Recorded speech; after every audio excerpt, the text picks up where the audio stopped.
Cyber cell और bank अधिकारियों की समझाइश के बाद व्यापारियों ने शुरू किया यूपीआई से पेमेंट लेना। रिटेल गारमेंट एसोसिएशन ने किया था यूपीआई पेमेंट सर्विस का बहिष्कार।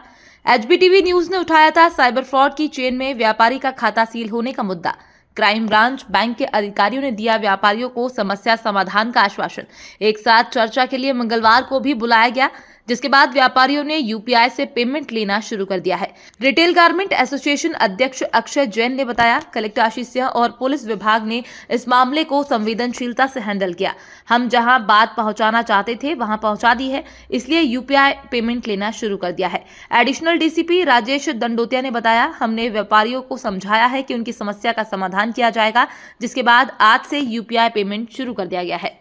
बैंकों से भी चर्चा हुई है, national payment corporation of India से संवाद शुरू हुआ, पेटीएम से संवाद शुरू हुआ।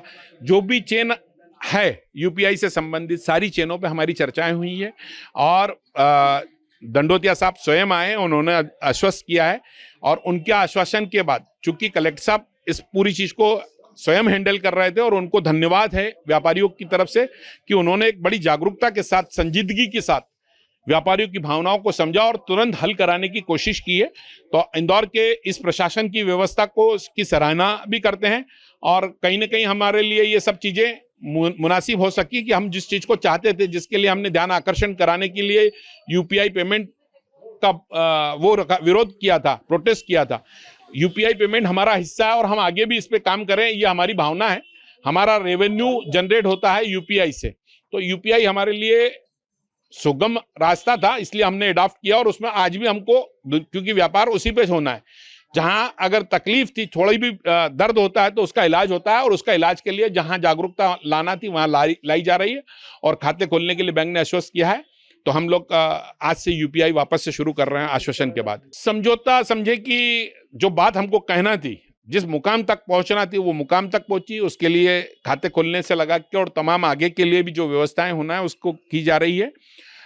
एक नोडल एजेंसी की बात हमारे सामने दंडोतिया साहब ने रखी और नोडल एजेंसी बनेगी और जो भी व्यापारी की कोई दिक्कत आती है इस संबंध में तो उसको हल कराने के लिए स्थानीय स्तर पर ही सब काम हो जाए, ये व्यवस्था रखी गई है। चूंकि इस पूरे मूवमेंट में अहिल्या चैम्बर ऑफ कॉमर्स हमारा बैकबोन बन के काम कर रहा था, इसलिए अहिल्या चैम्बर ऑफ कॉमर्स के तमाम व्यापारी और पदाधिकारी 190 संगठनों के व्यापारियों का समर्थन इसमें था और एक बड़ी वो हुई है, इसलिए हम सब जने हम चैम्बर के भी शुक्रगुजार हैं।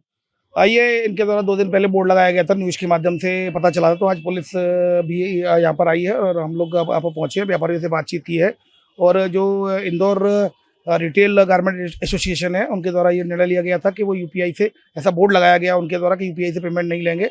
तो इसमें इनको समझाया गया, इनको बताया गया, इन्होंने भी अपनी समस्याएं बताई कि उनके जो अकाउंट्स हैं, अकाउंट्स पर होल्ड लग जाता है, अकाउंट्स पर होल्ड ही नहीं, उसको ब्लॉक कर दिया जाता है। कहीं कर्नाटक में साइबर फ्रॉड हुआ और अगर कहीं उसने ऑनलाइन परचेजिंग यहाँ से की है साइबर फ्रॉडिस्टर ने, तो ऐसी स्थिति में उनका अकाउंट ब्लॉक हो जाता है। फिर जब वो उसमें लैंग्वेज प्रॉब्लम भी आती है बाहर आंध्र प्रदेश और सभी जगह जाने में, और फिर वहाँ पर कई महीनों तक ये अकाउंट बंद रहता है। तो ऐसी स्थिति में उनका व्यापार बहुत प्रभावित होता है और इनका कहना था अगर जो अमाउंट आया उस पर लील लगा दिया जाए, इसके अलावा पूरे अकाउंट खुला रहे तो कम से कम हमारी बात को सुना जाएगा। तो ऐसी स्थिति में हमने इनसे चर्चा भी की है, तो उनके द्वारा बताया गया है कल वो अपने पॉइंट्स भी लिख कर लाएंगे, मेरे समझ को कल 1:30 बजे मेरे पास आएंगे और वो अपने सारे पॉइंट्स रखेंगे कि कौन कौन सी समस्याएं आ रही है व्यवहारिक। इसमें बैंकों को भी शामिल किया, बैंक अधिकारियों को भी, और एक सामंजस्य बिठाया गया है। इसमें जो व्यवहारिक समस्याएं आ रही हैं उसका युक्तिक समाधान करने का प्रयास किया जाएगा और फिलहाल डिस्कशन के बाद व्यापारियों के साथ और उन्होंने तुरंत ही वो बोर्ड हटा दिया है और अब ऑनलाइन पेमेंट की प्रक्रिया फिर से शुरू हो गई है। और अभी इस तरह की कोई शिकायत भी नहीं आई थी कि इनके द्वारा नहीं लिया गया। इनका ये कहना था मैं ये प्रतीकात्मक था और ये केवल लोगों को ध्यान खींचने के लिए, कि एजेंसियों को ध्यान खींचने के लिए कि हम परेशान हो रहे हैं हमारी परेशानी में, क्योंकि अब जो एजेंसी रेस्पॉन्सिबल है वो आ गई, उन्होंने बात सुन ली है। अतः अब इसको रखने कोई औचित्य नहीं है, वो ऑनलाइन पेमेंट फिर से शुरू कर दिया गया, बोर्ड हटा लिया गया।